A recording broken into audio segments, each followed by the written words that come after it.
Hello, my name is Brian Royston, and this is my partner Vaibhav Mohata and my Project 3 Gold submission. So, for this submission, we have made a dungeon crawler exploration game. In this game, the player can explore this 2D randomly generated world and place lanterns as they go. So, as they go, they can press T to place lanterns, and this is our first creative mechanic. The player can reveal the world as they explore it. Now, throughout the world, there are 3 of these mega lanterns. These mega lanterns are the goal of the game. If we manage to turn all 3 of these lanterns on, so if we explore the world, find all 3 lanterns, and turn them all on, we win. Now, this clearly isn't very hard. As you can see, all we have to do is explore the world, and there's nothing hindering us. Let's just find those lanterns just to show the victory. I'm just gonna cheat real quick to see where the last one is. There it is. Okay. So, once we turn on all 3, the player is won. Now, this wasn't very exciting.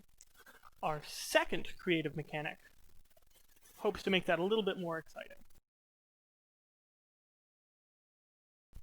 With our second creative mechanic, the player can start a single-player game instead of a peaceful game. And now, as we explore, you should see that there is this creature down here. This creature is attracted to the lights. This creature is darkness. As you can see, this creature has negative lighting. So, in the same way that as the player moves around, it makes its surroundings a little bit brighter, as the creature moves around, it makes its surroundings a little bit darker.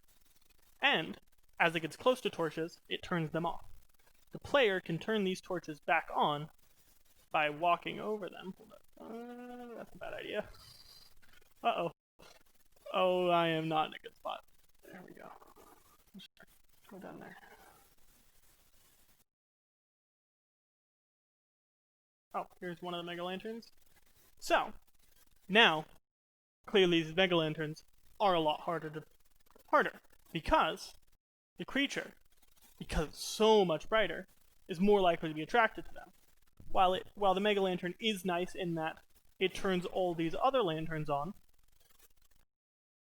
as soon as the creature turns it off, it also turns every other lantern off.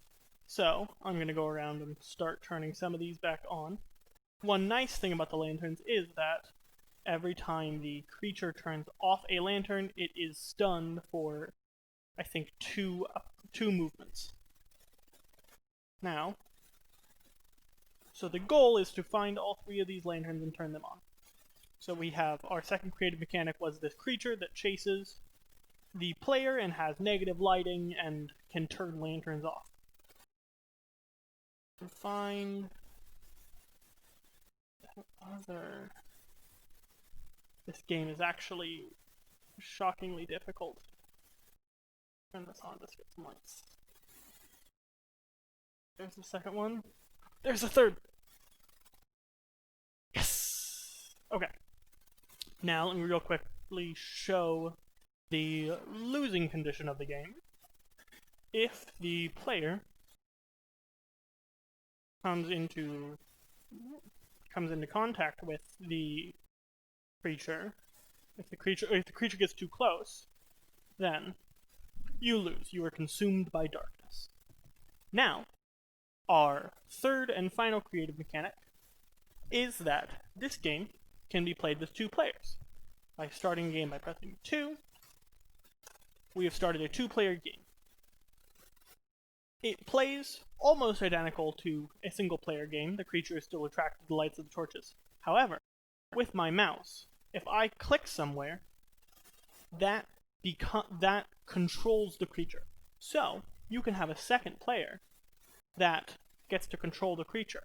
However, that was a bad click, because you have to wait for the creature to go all the way there before they can select a new position. So think the creature would want to go there next. It would chase. Then probably here to cut off the player. Oh, and we just saw. Now this is really bad for the player. Yeah. Okay. So, in conclusion, we have a